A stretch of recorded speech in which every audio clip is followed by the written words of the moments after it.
हरे कृष्णा कृष्ण कृष्णा हरे हरे हरे राम राम राम हरे हरे।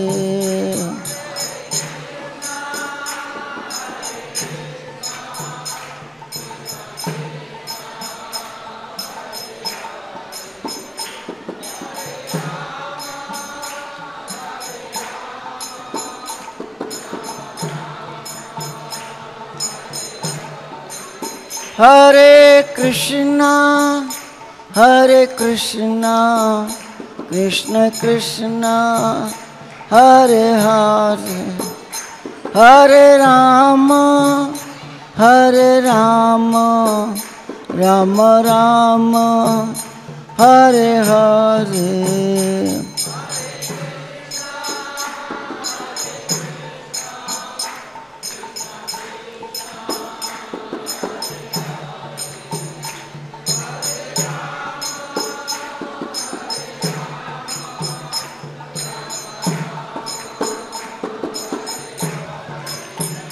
हरे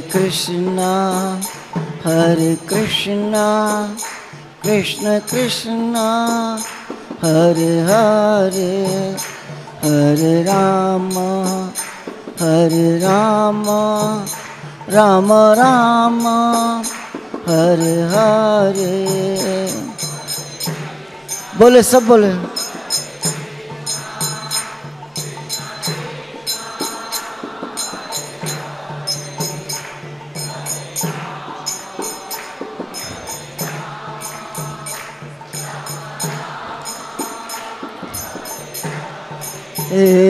हरे कृष्णा कृष्ण कृष्णा हरे हरे हरे राम राम राम हरे हरे।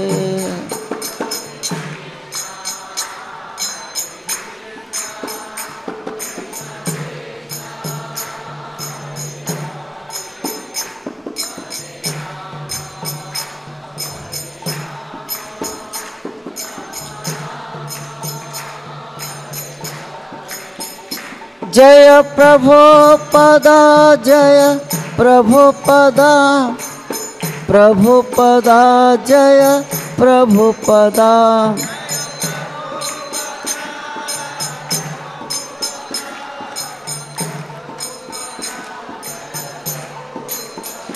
जय जय प्रभुपाद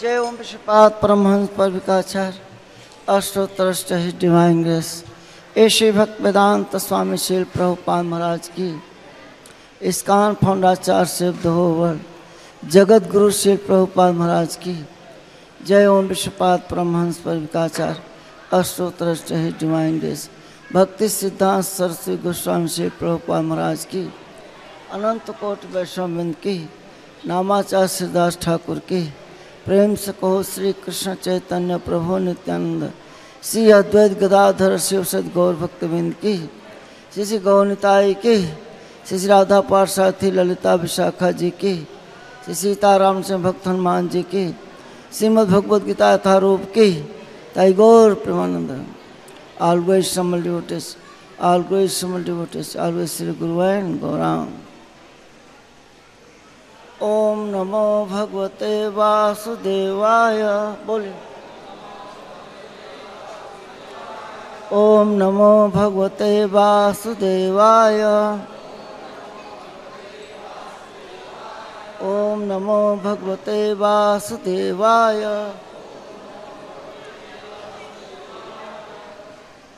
तो आज हम भगवद गीता यथारूप अध्याय 6 से श्लोक संख्या 6 बहुत ही हर श्लोक इम्पोर्टेंट है, लेकिन ये श्लोक आप सब सुनेंगे आज। भगवान कहते हैं बंधु आत्मा आत्मनः तस्य येन आत्मा आत्मना जितः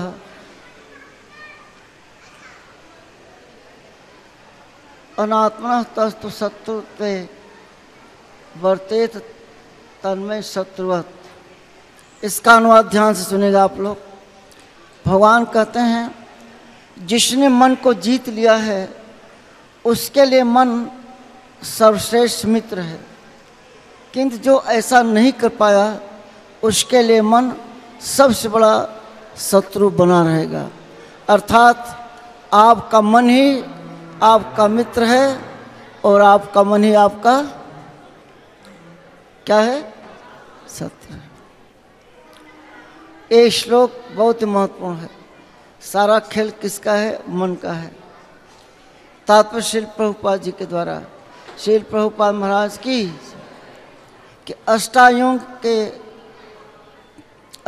योग के अभ्यास का प्रयोजन मन को वश में करना है, जिससे मानवीय लक्ष्य प्राप्त करने में वह मित्र बना रहे।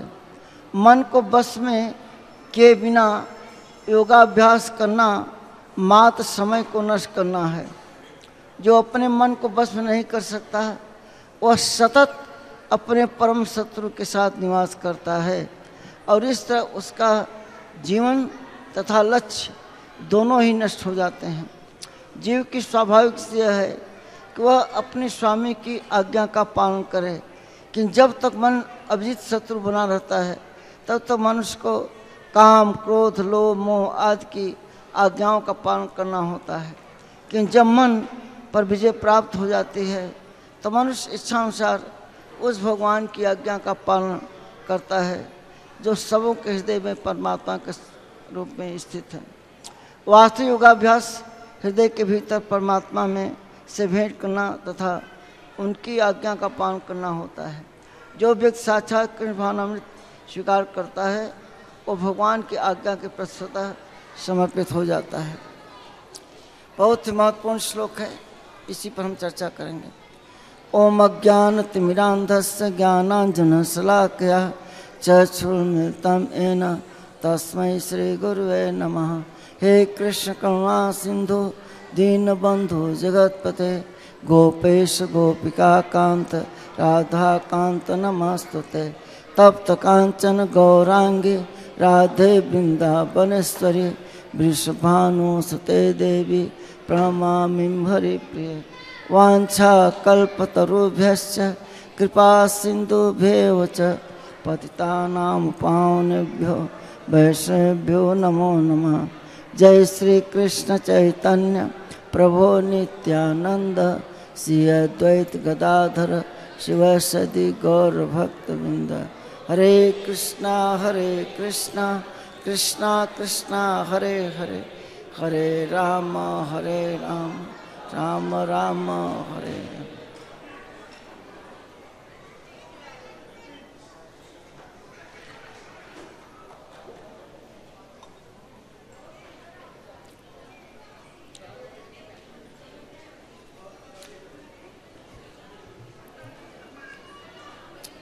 तो भगवान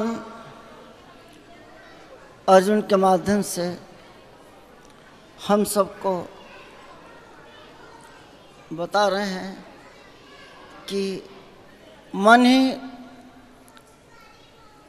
आपका मित्र है और मन ही आपका शत्रु हो जाता है। मन पर जब आपका कब्जा होता है, मन को आप जीत लेते हैं तो मन मित्र बन जाता है, और हार गए, कंट्रोल नहीं कर पाए तो वो आपका शत्रु बना रहेगा। मन आपका ही है, लेकिन आप मन के अधीन रहते हैं। मन पर आपका कब्जा होना चाहिए, लेकिन ऐसा होना आसान नहीं है। मन जैसा नचाता है, मनुष्य वैसे क्या करता है, नाचता है। तो मन के बारे में भगवान कहते हैं, मन तब तक स्थिर नहीं हो सकता जब तक मन भगवान से नहीं लगेगा, है ना। इसीलिए भगवान कृष्ण कहते हैं गीता में कि मन मना भव मद भक्तो मद्याजीमाम नमस्कुरु, अपना मन मेरे में लगाओ।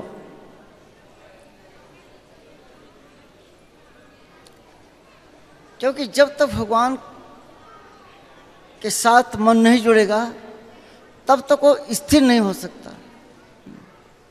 आपको चैन नहीं मिलेगा, आनंद नहीं मिलेगा, मन को शांति नहीं मिलेगी। क्योंकि कृष्ण ही शांति और आनंद के क्या हैं, आगार हैं। तो जो आनंद के आगार हैं उनमें अगर मन लगेगा तभी तो मन आनंद मिलेगा। लेकिन ऐसा संभव नहीं है, बहुत मुश्किल होता है भगवान में मन लगना। आप देख रहे हैं दुनिया में ज़्यादातर लोग मन को लगाए हैं मैच देखने में, मन लगाए हैं सिनेमा देखने में, मन सब काम में लगा हुआ है। लेकिन भगवान में मन कोई जल्दी लगाना नहीं चाहता। अब मन लगना भी नहीं चाहता। अब लगाना भी चाहो तो मन आपको क्या करता है, खींचता है। क्योंकि उसकी आदत पड़ गई है इधर उधर भागने की। सच है नहीं सच है? आप जब करना बैठते हो वो जब करना नहीं चाहता, सब जगह जाना चाहता है। कथा में बैठते हो दुनिया भर की बातें आती, नींद भी आने लगती है, क्योंकि मन इन सब चीज़ों उसका इंटरेस्ट नहीं रहता है। लेकिन मन जो चाहता है, जैसे प्रजल्प, हाँ, किसी का चुगली निंदा हो, दूसरा काम में तो मन बहुत लगता है ना। सच है नहीं सच? तो मन को कैसे भगवान में लगाएं, भगवान के साथ लगाएं, उसकी शिक्षा कहाँ दी जाती है? मंदिर में। मंदिर में पंजाबी में मंदिर बोलते हैं, मंदिर, मन के अंदर मंदिर, मंदिर आओ। तो जब आप मंदिर आते हैं, इस्कॉन के मंदिर में आते हैं, तो आपको यही शिक्षा दी जाती है किस तरह से भगवान के नाम का आपको क्या करना चाहिए, जप करना चाहिए। देखिए ये जो कलयुग है बड़ा अच्छा है कि मन को लगाने के लिए एक आसान तरीका बता दिया गया। वो क्या है? हरे कृष्णा कृष्णा कृष्णा हरे हरे, हरे राम राम राम हरे। जितने भी योग होते हैं वो शरीर से संबंधित होते हैं, लेकिन भक्ति योग एक ऐसा योग है जो आपकी आत्मा और शरीर दोनों को जोड़ता है। इसलिए भक्ति योग सर्वश्रेष्ठ माना गया है। ये आप जान लीजिए, जो भक्ति योग है वो सर्वश्रेष्ठ क्यों माना गया है कि इससे मन, शरीर, तन और मन दोनों का एक साथ भगवान के साथ हम क्या करते हैं, जोड़ते हैं। कैसे? जैसे भगवान के सामने आप खड़े हो जाते हैं तो आँखों से, नेत्रों से भगवान क्या करते हैं, दर्शन करते हैं। जैसे भी 12:30 बजे आरती हो रही थी तो जो भक्त लोग यहाँ पे थे वो भगवान का दर्शन भी कर रहे हैं और जीवा से भगवान का नाम का कीर्तन भी कर रहे हैं। आपका मन दर्शन करने में लगा हुआ है, कीर्तन करने में लगा हुआ है और शरीर नाच भी रहा है। आप शरीर से नाच भी रहे हैं, उछल रहे हैं, राइट, झूम रहे हैं और दर्शन भी कर रहे हैं, कीर्तन भी कर रहे हैं। यही भक्ति योग। क्योंकि हम शरीर नहीं है, आत्मा है और आत्मा के साथ मन लगा रहता, मन बुद्धि अहंकार। तो ये मन जो है लगाने का सबसे आसान तरीका है इस कलयुग में हरे कृष्ण महामंत्र का कीर्तन करना, जप करना, भगवान की कथा सुनना, है ना। ये सब मन को एकाग्र करने के बस करने का क्या है, टेक्निक है, तरीका है। तो कितना आसान तरीका है, लेकिन देखने में सुनने बड़ा आसान लगता है, लेकिन आप जब जप करने बैठते हैं तो तब पता चलता है कि मन कैसे भागता है। लेकिन हमें इसका अभ्यास करते ही रहना पड़ेगा। तो जिस आपका मन भगवान का नाम का जप करने में लग जाएगा तो मन आपका क्या बन जाएगा, मित्र बन जाएगा। तो भगवान को मित्र बनाने के लिए आपको बराबर मंदिर में आते रहना चाहिए। ऐसे मंदिर में आकर कर दर्शन करके चले जाने से लाभ नहीं होगा। आप भक्तों के साथ बैठिए और जो भक्ति करने की विधि है उसकी क्या करिए, शिक्षा ग्रहण कीजिए, ठीक है ना। जप करने की माला ले जाइए, आप भी जप करना क्या करें, आन करें। तो मनः त्रायते इति मंत्र है, जो मन को त्राण करता है, बस में करता है, नियंत्रित करता है, उसे मंत्र कहते हैं। इसलिए हरे कृष्ण महामंत्र का जप क्या करना चाहिए, करना चाहिए। हमारे प्रभुपाद जी जब विदेश गए अमेरिका में, तो वहाँ सब हिप्पी लोग थे। हिप्पी जानते हैं ना, जो नशा करते हैं, हमेशा चारों पाप करते हैं आराम से, है ना। वो पापाचार में लिप्त रहते हैं, नशा में लिप्त रहते हैं, व्यभिचार में लिप्त रहते हैं, मांसाहार करते रहते हैं। उनके जीवन का कोई लक्ष्य नहीं होता, है ना। ऐसे जिनका मन एकदम बहका हुआ है, उनको भी प्रभुपाद जी ने शिव हरे कृष्ण महामंत्र के बल पर, की शक्ति पर क्या कर दिया, उनके मन को नियंत्रण करा दिया। वो सब आज भक्त बन करके नाच रहे हैं, है ना। तो इस हरे कृष्ण महामंत्र में कितनी शक्ति और ताकत है। तो आप सब भक्तों को भी इस हरे कृष्ण महामंत्र का क्या करना चाहिए, जप करना चाहिए। कितने लोग पहली बार आए हैं जिसके पास माला है ही नहीं, हाथ उठाएं। जिनके पास जप करने की माला नहीं है, तो आप लोग जिनके पास नहीं है ले जाना चाहिए। आप दुनिया में हर चीज़ खरीदने जाते हैं मार्केट में, लेकिन एक माला जो आपके काम की चीज़ है, उसको तो जरूर खरीदना चाहिए, है ना। अब मंदिर में तो जितनी दुकानें हैं सब आपसे रिलेटेड हैं, है ना। भक्ति से सामान से रिलेटेड जो सामान है वही यहाँ बिकता है। जैसे गीता है, भागवत है, चैतन्य चरितामृत, छोटी छोटी किताबें हैं, है ना, माला है, जप माला है, सब कुछ इसी की दुकान है ना। और कोई दुकान थोड़ी, फूल माला की दुकान है, अगरबत्ती, यही तो बिक रहा है। अर्थात टेम्पल पेंशन के अंदर जो भी है से हमारे लिए है। तो यहाँ पे जाना चाहिए और अपने मन माफिक जो चीज़ें लेना चाहिए। तो जो लोग के पास जप करने की माला नहीं है उनको खरीदना चाहिए, ले लेना चाहिए और जप करना आरंभ कर देना चाहिए। क्योंकि मन तभी आपका मित्र बनेगा, नहीं तो शत्रु तो है ही है। मन हमेशा आपका शत्रु ही है। मन करता है, जब टेलीविज़न देखता है तो मन करता है और नई गाड़ी लॉन्च हुई है इसको खरीदना चाहिए। मन करता है और मार्केट में ये चीज़ आ गई इसको लेना चाहिए। ये जितनी भी चीज़ें दिखाई जाती हैं एडवर्टाइज के माध्यम से, सब मन को बहकाने वाली हैं, है ना। एक खरीद लो, एक खरीद लो, एक पी लो, एक साबुन लगाओ, यही होता है ना। तो सबको काम, क्रोध और लोभ, ये तीनों चीज़ों को आपको टेलीविज़न के माध्यम से और सिनेमा के माध्यम से क्या किया जाता है, लुभाया जाता है। आपको मन को आकर्षित किया जाता है। क्योंकि जब आप बार बार किसी चीज़ को देखेंगे तो आपका मन करेगा कि मार्केट में जाएं और इसको क्या करें, खरीद लें। तो आपके मन को बहलाने के लिए, फुसलाने के लिए एडवर्टाइज की जाती है। सच है कि नहीं सच है? इसीलिए क्योंकि सब जानते हैं कि सब मन के गुलाम हैं और जब हम बार बार दिखाएंगे तो खरीदेंगे। लेकिन अगर आपका मन पक्का हो गया है, आप कृष्ण भावना भावित हो गए हैं, तो आपका मन विचलित नहीं होगा। बस तो मन विचलित न हो, उसके लिए आपको क्या करना पड़ेगा, मंदिर से कनेक्ट होना पड़ेगा। मंदिर के जो भक्त हैं उनसे जुड़ना होगा और उसके अंडर में रह करके जो जिन्हें शिक्षा गुरु कहा जाता है उनसे शिक्षा लेकर के अपने मन को भगवान में लगाने की जो कला है वो सीखना चाहिए। कि एक बार मन लग गया तो तन भी लग जाएगा। जान लीजिए, मन, तन और धन तीन चीज़ें भगवान की सेवा में लगती है। मन लगता है, मन नहीं लगेगा तो न तन लगेगा और न धन लगेगा। सारा खेल किसका है? मन का है। मन को लगाइए, मन को लगाइए। इसीलिए बार बार मन की बात की जाती है।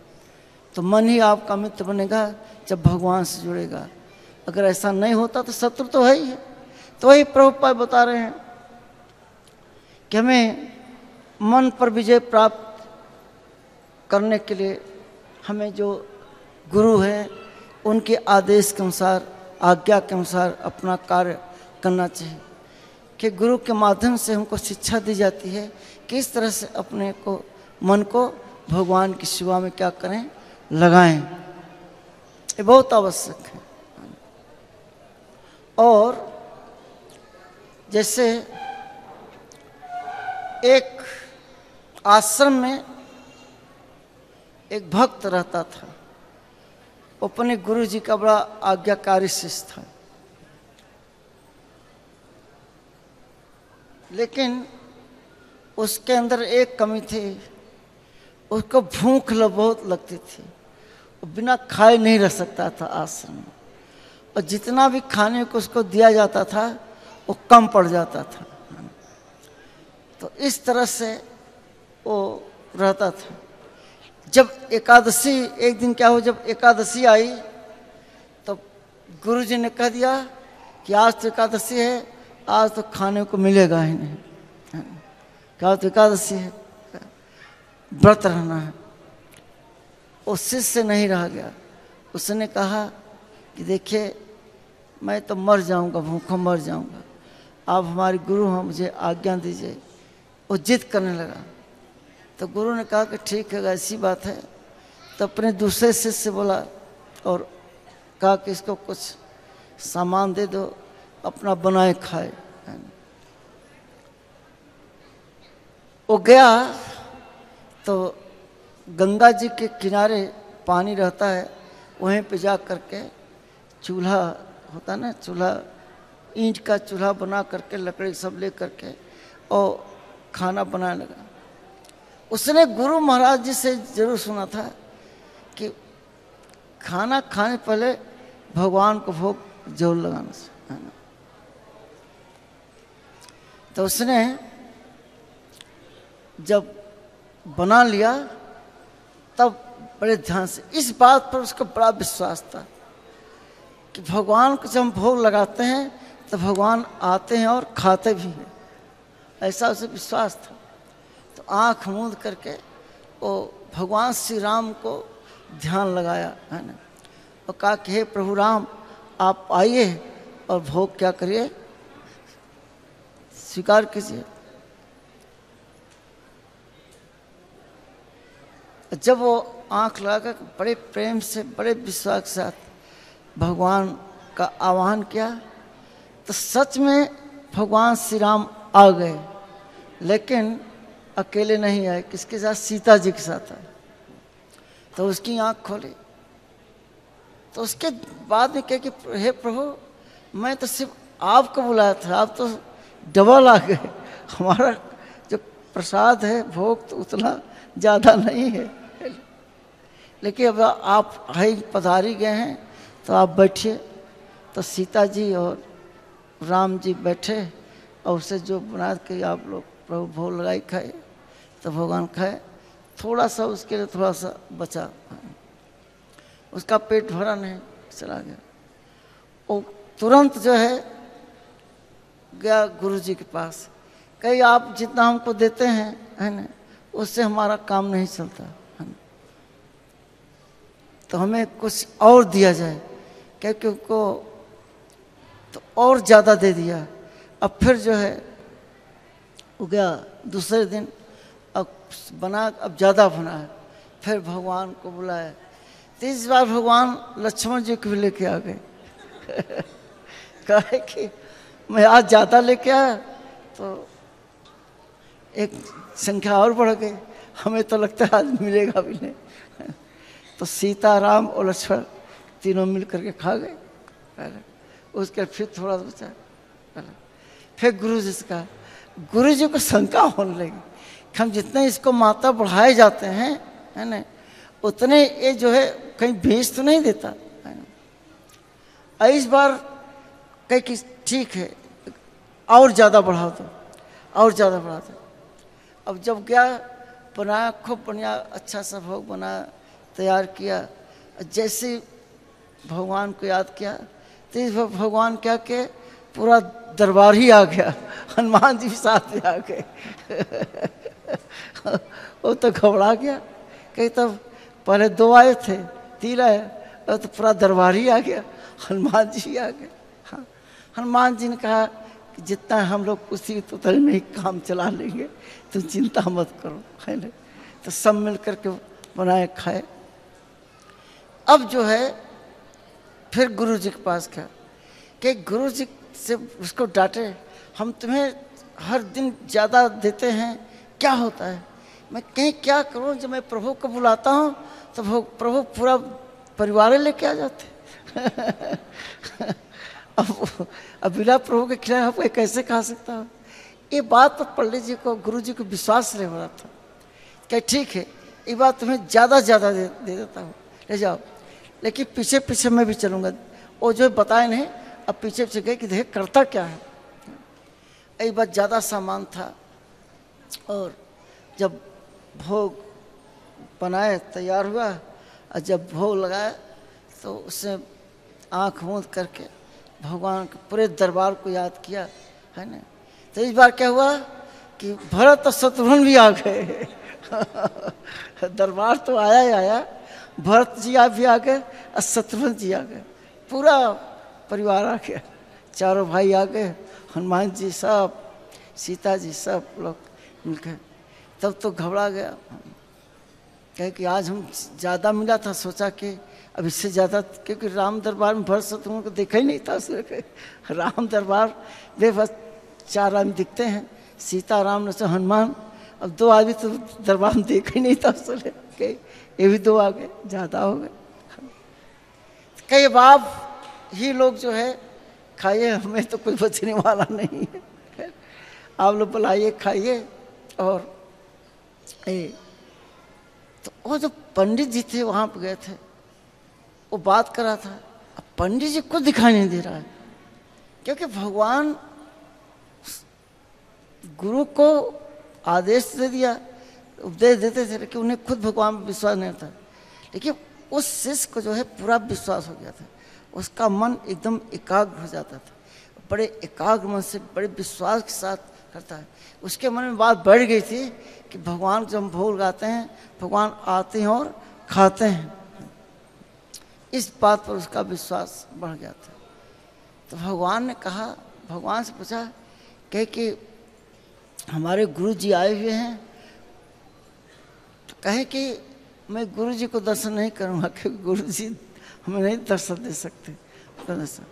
तो उसने बड़ा आग्रह किया, है ना, कि नहीं वो हमारे गुरु हैं, उनकी बड़ी इच्छा है, उनके ही तो आदेश थे, हम आप सबको भोजन मिल रहा है, वही दे रहे हैं। तो उसके आग्रह पर फिर गुरु जी ने जो है गुरु को भी दर्शन किया, पूरा राम दरबार सब दिखाई दिए। तो मन हमारा बहुत विश्वसनीय होना चाहिए, बड़ा विश्वास करना चाहिए। ये विश्वास जिस दिन हो जाएगा कि ना, मन एकदम से एकाग्र हो करके जब हम भगवान को आवाहन करते हैं तो भगवान दर्शन देते ही देते हैं। ये बहुत आवश्यक कि भगवान कहीं से आना नहीं होता, भगवान तो आपके हृदय विराजमान है, प्रकट हो जाएंगे।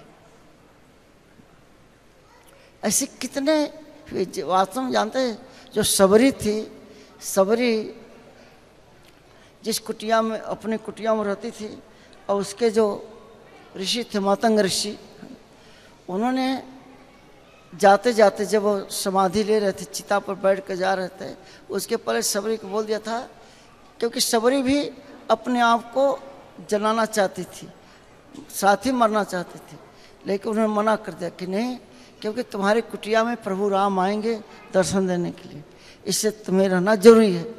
तो बड़ा विश्वास हो गया, गुरु जी ने बात कही है, उसी विश्वास को लेकर के वो जो है सुरक्षित रहे और अपने कुटिया में बड़ा मन लगा करके और हर पल भगवान राम का इंतजार करती थी।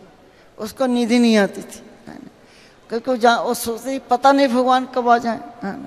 इसलिए दिन रात वो जो है सिर्फ प्रभु के बारे में सोचती रहती थी, कब आएंगे कब आएंगे, है ना। अब पूरा रास्ता भर जो है वो साफ सफाई करती थी ताकि भगवान आए तो कंकर और कांटे न चुभें, इसके लिए पूरा तैयारी रखती थी। और बैर जो होता है बैर, है ना, वो चक चक के रखती थी, है ना, और कि जब प्रभु आएंगे तुमको हम खिलाएंगे। तो इस तरह से पूरा मन उसका प्रभु राम में रम गया था। बताया गया कि जब पत्ता भी खटकता था, आवाज आती थी, तो सोचते मेरे राम प्रभु आ गए, क्या लगता है, ऐसा करते थे। और ऐसा सोचते सोचते मन को एकाग्र करते करते देखो मन में कितनी बड़ी होती है, उसका मन प्रभु राम के अलावा और कुछ सोचता ही नहीं था। एक दिन प्रभु राम आ ही गए। और फिर किस तरह से सबने जो है भगवान को जो है बेर खिलाए, तो प्रभु राम किस तरह से अपने भक्त का सम्मान करते हैं, आदर करते हैं, अपना दर्शन देते हैं। तो मन को इस तरह से एकाग्र करने से सबरी ने भी इस तरह से अपने गुरु की बात पर विश्वास करके आदेश का पालन किया, जो प्रभुपाद बता रहे हैं, आदेश का पालन किया और विश्वास के साथ अपना मन को पूरी तरह से राम में क्या किया, एकाग्र किया। उसका फल क्या हुआ कि भगवान राम दर्शन दिए और भगवान के सामने ही वो भगवान के धाम गई, अपना शरीर त्यागा था सबरी ने। तो यह है मन को जो है लगाने की एक कला होनी चाहिए। जानते हैं मन, ये जो कंस है ना, कंस इतना डरा हुआ था भगवान से कि हर जगह उसको कृष्ण ही नजर आते। वो जिधर दृष्टि करता था उसको कृष्ण नजर आते थे, क्योंकि इतना कृष्ण में के उससे हो गया था, हाँ, सोचते सोचते कि उसको जब पता चला कृष्ण ही हमको मारेंगे तो उसको भी नींद नहीं आती थी, वो बेचैन रहता था। तो दो प्रकार के भक्त होते हैं, एक क्लॉकवाइज, एक एंटी क्लॉकवाइज। ये जो कंस जैसे लोग होते हैं ये भी भगवान का ध्यान करते हैं, मन में भगवान का करते हैं, लेकिन भगवान का शत्रु बन करके। इनके मन में भगवान भी, माइंड में भगवान कृष्ण ही चल रहा था, लेकिन एंटी क्लॉकवाइज। तो प्रभुपाद जी कहते हैं कि हमें क्लॉकवाइज भक्ति करनी चाहिए, भगवान को भक्त बन करके, भगवान का भक्ति करके भगवान के बारे में सोचना चाहिए। कंस की तरह शत्रु बन करके नहीं सोचना चाहिए। माने सोच में अंतर होता है, भक्ति भगवान में मन लगाता है और शत्रु भगवान के मन में सोचता है ना। जैसे अगर आपका कोई दुश्मन है तो हमेशा आपके बारे में सोचता रहे मन से, कैसे उसको मारूं, कैसे मारूं, दिमाग में ही सोचता रहे, कैसे उसको नीचे गिराऊं। वो भी, उसके मन में भी आप चल रहे हो, जो आपका दोस्त है उसके मन में भी आप चल रहे हो, लेकिन सोच में क्या होता है, अंतर होता है, सोचता वही है। आप सारा खेल मन का है कि एक ही मन किस प्रकार से सोचता है। कंस भी कृष्ण के बारे में सोच रहा है, उसके मन में कृष्ण है, और जो भक्त हैं, गोपियां हैं, उनके मन में भी कृष्ण है, लेकिन सोच में क्या है, अंतर है, लेकिन सोचते सब है। सारा खेल मन का है। तो ये मन जो है बहुत ही आवश्यक है कि क्लॉकवाइज अर्थात भक्ति में सकारात्मक सोच में सोचे मन। तो उसके लिए हमें भक्तों की क्या करनी पड़ेगी, संगत करनी पड़ेगी, क्योंकि संग से रंग चढ़ता है। आप जैसा करेंगे संग वैसा चढ़ेगा रंग। ये सच है नहीं सच? आप शराबी के साथ बैठेंगे वो शराब पिलाना सिखा देगा, जुआरी के साथ बैठेंगे जुआ सिखाना शुरू कर दें, चोरों के साथ बैठे चोरी करना सिखा दें, जब कतरा का संगत करो जब कतरा सिखावेगा। लेकिन आप भक्तों की संगत करेंगे तो भगवान के साथ भक्ति कैसे करनी चाहिए, अपने मन को भगवान में कैसे लगानी चाहिए, आपको ये शिक्षा मिलेगी। इसीलिए जरूरी है कि हमारी संगति जो है बदलनी चाहिए। मंदिर में आना चाहिए, भक्तों के साथ संगत करनी चाहिए और भक्ति कैसे करना चाहिए, अपने घर में अंदर बाहर कैसे हमें दिन रात भगवान के बारे में अपने बारे में सोचना चाहिए। इसके लिए संगत बहुत जरूरी है। इसीलिए मंदिर एक कथा इसीलिए होती है, हर संडे को आप लोग आइए और भगवान के बारे में जाने, कैसे इस संसार में आकर रहना चाहिए, ये सीखिए, ये बहुत जरूरी है। और कभी भी प्रश्न और उत्तर, क्योंकि प्रश्नों का कोई अंत नहीं होता, राइट। प्रश्न का कोई अंत हो सकता है, आप किसी भी चीज़ पर क्यों लगा सकते हैं। अगर भगवान के बारे में क्या होता है, जब चर्चा होती है तो लोग कहते हैं क्यों ऐसा हुआ, या बोलेंगे फिर क्या हुआ, फिर क्या हुआ, है ना। कोई भी जब कथा होती है तो कथा का तो अंत होता ही है, लेकिन जब कथा समाप्त हो फिर आप बोलेंगे उसके आगे क्या हुआ, तो हमें क्या कथा सुनाएगा, आप सुनेंगे ना। तो ये भी क्या है, एक बड़ी गलत सोच है ना। जैसे एक राजा था, और राजा कहानी सुनने का बड़ा शौक था, तो बड़े बड़े विद्वान आते थे और भगवान की कथा सुनाने थे कि भगवान कई लीला हैं। कोई आके भगवान की पूतना कथा सुना रहा है, कोई उसकी कथा सुना रहा है, कोई कथा। लेकिन वो जानते क्या बोलता था, फिर क्या हुआ। वो क्या बोलता था, फिर क्या हुआ। अब बताओ, जब पूतना मर गई, अब उसके बाद कौन सी कथा सुनाए। कोई आदमी कथा सुनाएगा, है ना। तो कथा कंत तो होने हैं। तो बड़े बड़े विद्वान, बड़े बड़े कथावाचक आ करके लंबी लंबी कथा सुनाए। कोई कुंती महाराज की कथा सुना रहा है, कोई गजन की कथा सुना रहा है। इतने बड़े बड़े प्रसंग हैं महाभारत में।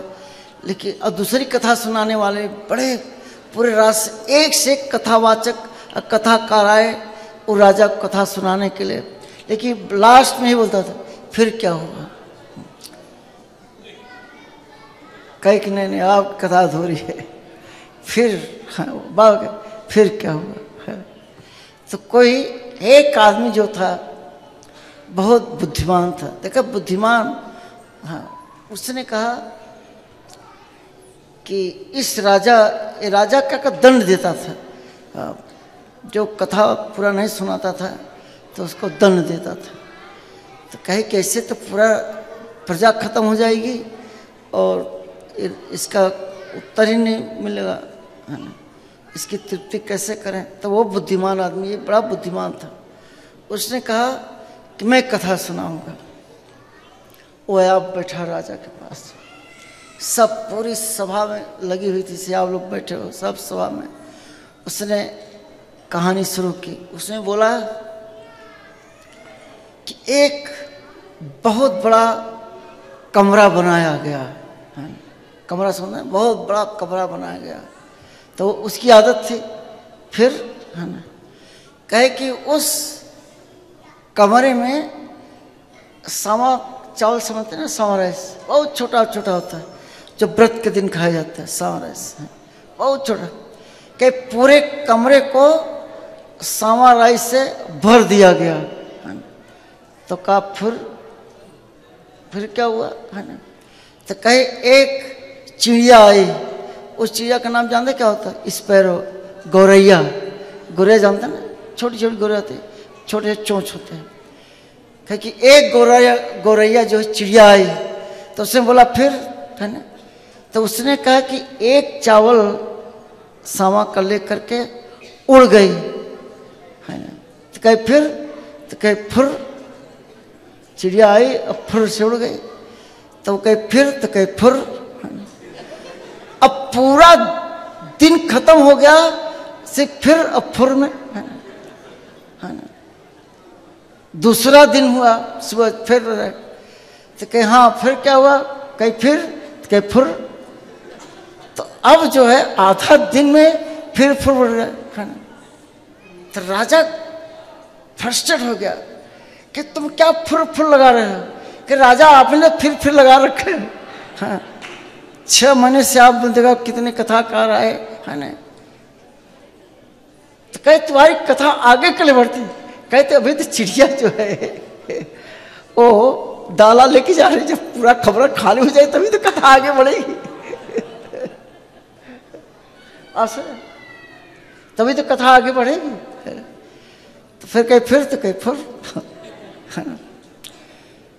राजा बुद्धिमान था, वो भी समझ गया कि भाई इस व्यक्ति ने जो है हमारे इस राज्य में कुछ जो है बुद्धिमान भी है, जो बुद्धिमान, तो उसका बड़ा स्वागत किया। तो कहे कि मैं इसीलिए ये आदेश दिया था कि हमारे राज्य में कोई बुद्धिमान भी है, तो तुम हमारे इस राजा क्या हो, बुद्धिमान हो, अब तो हमारे मंत्री बनने के लायक हो। उसने उसको क्या बनाया, अपना सलाहकार बनाया कि जो सलाहकार होना चाहिए वो क्या होना चाहिए, बुद्धिमान होना चाहिए। तो वास्तव में सारा उसने जो है उनके माइंड को सेट कर लिया, समझ गया कि राजा क्या चाहता है, उसके मन में क्या चल रहा है। उस आदमी ने क्या किया, समझ लिया कि ये जो राजा है ये क्या चाहता क्या है। तो उसने कहा एक स्टोरी बनाई, कोई स्टोरी नहीं थी, उसने राजा के मन को क्या कर लिया, पढ़ लिया, समझ के क्या चाहता है ना। और फिर उसी हिसाब से उसने खुद स्टोरी बनाई और उस स्टोरी बना करके और राजा का मन क्या है जीत लिया। मन को जीत लेते हैं, राजा जो चाहता था वो जीत लिया। यह बुद्धिमानी। तो मन को कौन कंट्रोल करता है, बुद्धि। ये जान लीजिए, बुद्धि ही मन को क्या करती है, कंट्रोल करती है।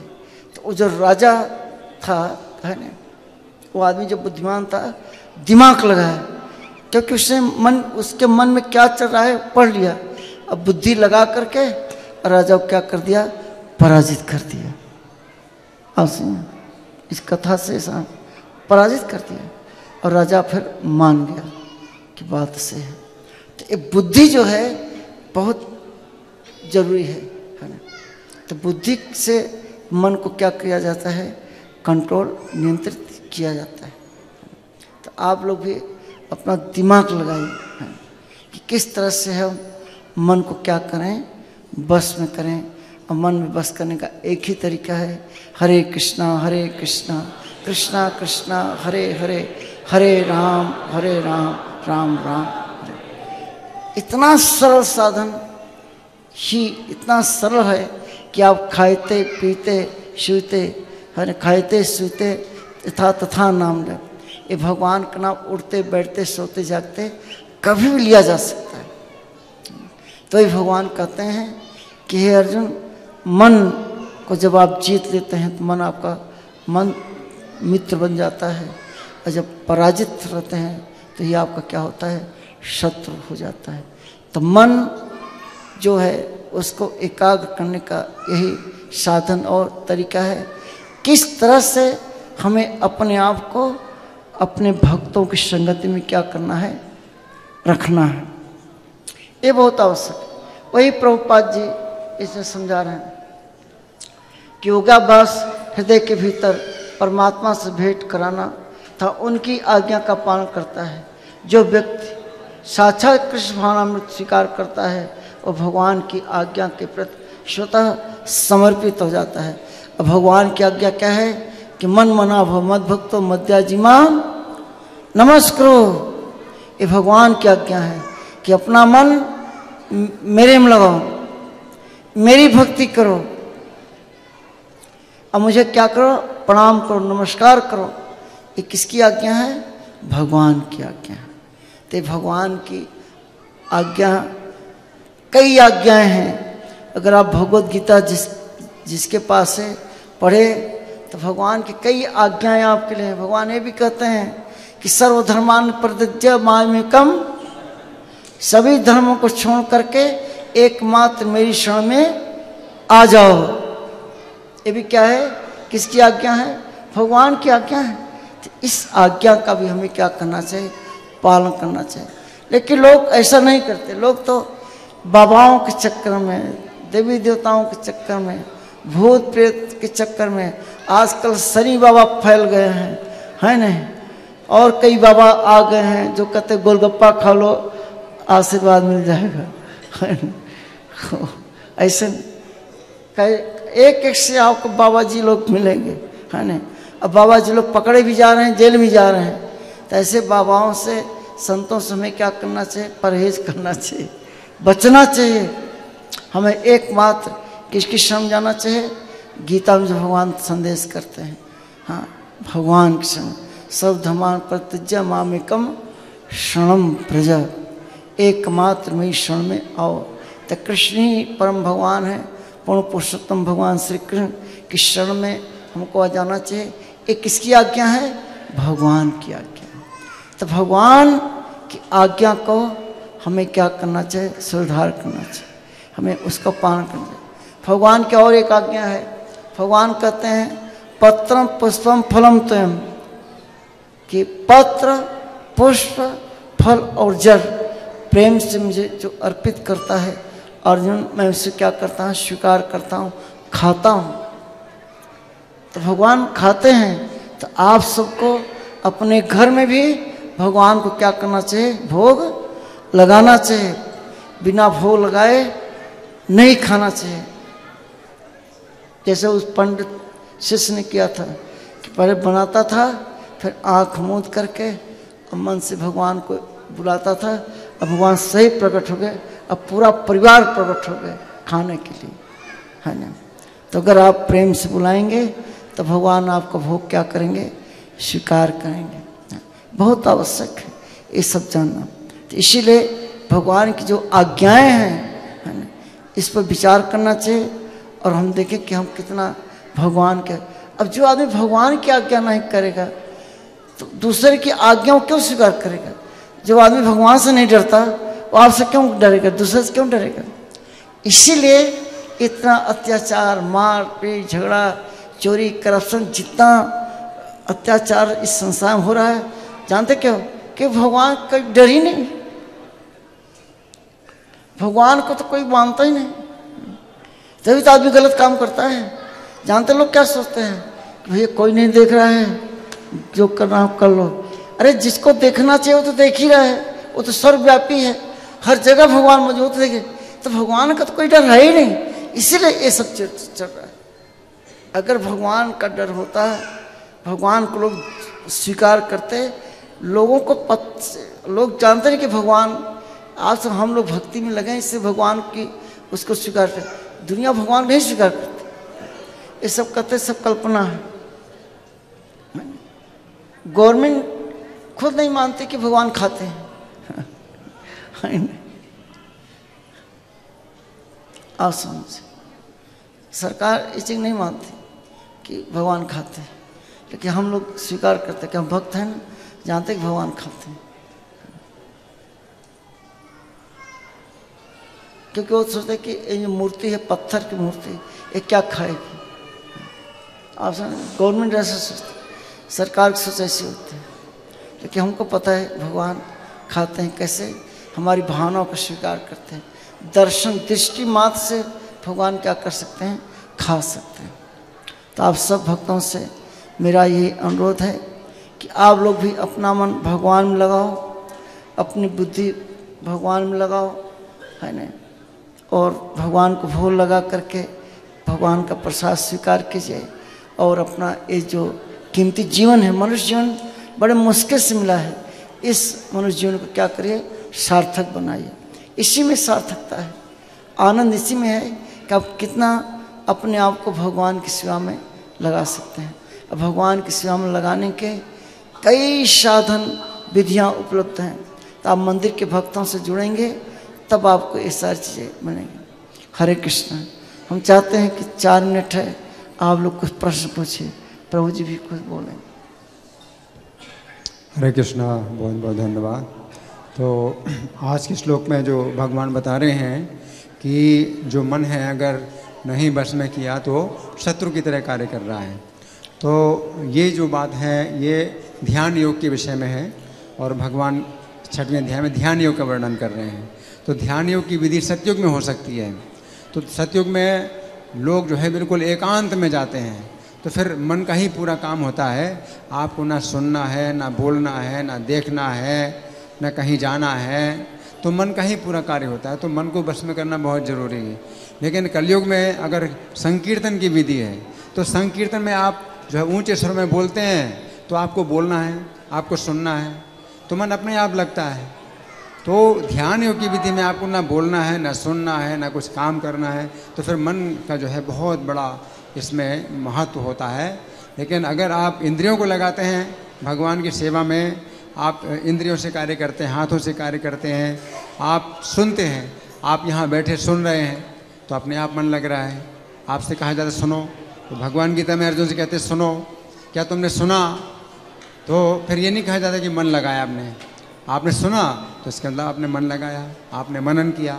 आप प्रश्न करते हैं, जब मनन करते हैं, मंथन करते हैं तो प्रश्न करते हैं, सुनाते हैं, अगर आप दोहराते हैं तो अपने आप मन का प्रयोग होता है। तो मन अपने आप लगता है। अगर आप इंद्रियों को लगाते हैं तो ये संकीर्तन की विधि यही है कि आप बोलिए और आप सुनिए। अगर आप कानों से सुनते हैं तो हम कहते हैं सुनो, हरे कृष्णा आप बोलते हैं, आप सुनो, तो सुनने में आपका जो है मन अपने आप लगता है। तो आपको मन पर अगर आप ध्यान नहीं भी देते हैं तो भी आप सुनिए, आप सुनते हैं, आप दर्शन करते हैं। तो ध्यान योग की विधि में तो आपको मन से ही भगवान का रूप बनाना होता है। यहाँ भगवान साक्षात हैं, आप दर्शन करते हैं तो मन जो है मतलब लगता है। तो ऐसे कलयुग के वातावरण में जब कलह है, बहुत शोर शराबा है, तो आप जो है मन को कैसे लगा सकते हैं? आप नहीं लगा सकते हैं। हरे कृष्ण का आप जाप करते हैं तो आप इस शोर शराबा में भी आपका मन लगता है। और भगवान का दर्शन करते हैं तो साक्षात भगवान है, यहाँ सामने अर्चा विग्रह के रूप में दर्शन दे रहे हैं। तो आपका जो मन है तो फिर बहुत बल मिलता है। आपका मन बहुत कमज़ोर है, बहुत दूषित है, लेकिन आपका मन शुद्ध होता है, आप दर्शन करते हैं। तो ये विधि सतयुग में है, भक्ति की विधि है। इंद्रियों को आप मन भगवान की सेवा में लगाते हैं, आपका मन भी लगता है। हरे कृष्ण। कोई प्रश्न है और कोई प्रश्न? हाँ बोले प्रभु जी। हरे कृष्णा प्रभु जी। प्रभु जी, जो आपने कथा के माध्यम से हमें जो ज्ञान दिया है, ये मन और बुद्धि में प्रॉपर टिका रहे, उसके लिए खाली जो है वो हम चैंटिंग ही करें या उसके अलावा कुछ और भी, या कथा सुने और श्रीमद् भागवतम पढ़ें, उसके अलावा क्या करें जो ये ज्ञान प्रॉपर टिकता नहीं है प्रभु जी मन में? जो भक्ति योग की विधि यही है कि हमें सुबह उठने का प्रयास करना चाहिए। कि भक्ति का करने का सबसे सुंदर समय होता है प्रातः काल, जल्दी उठना चाहिए, है ना। अपनी दिनचर्या जो है ना बदलनी चाहिए, क्योंकि आजकल क्या है ना कि लोगों का दिनचर्या में दिक्कत आ रही है। तो बहुत भक्ति योग के लिए ज़रूरी है कि हम सुबह 4 बजे उठें। और चांटिंग का जो सबसे सुंदर समय होता है वो सुबह का समय होता है। अगर हम अपनी दिनचर्या, जैसे हम लोग की दिनचर्या है, ऐसा आप करेंगे तो देखेंगे कि आपको आनंद आएगा। तो भगवान का दर्शन करना भी मन लगाने की बड़ी सरल विधि है ना। कि भगवान आशीर्वाद आपको अच्छा लगता है जब आप मंदिर आते हैं, भगवान का दर्शन करते हैं। अच्छा क्यों लगता है? कि मन लगता है ना। तो भगवान का दर्शन, भगवान के नाम का कीर्तन, भगवान के नाम का जप, कथा सुनना, ये सब मन को लगाने की विधियाँ हैं। तो इसको जो है आप लगाइए। भक्तों के संगति में आकर के आप और समझिए कैसे हमें और भक्ति में आगे बढ़ना चाहिए। तुम्हारे भक्त आपको समझाएंगे। ये संगति बहुत जरूरी है जो आपको गाइड करते हैं। ठीक है। हरे कृष्ण। जगत गुरु श्रील प्रभुपाद महाराज की जय। थैंक यू प्रभु जी। सुंदर प्रवचन के लिए हम प्रभु जी को धन्यवाद देंगे। हरे कृष्ण मान मंत्र बोल के सब बैठे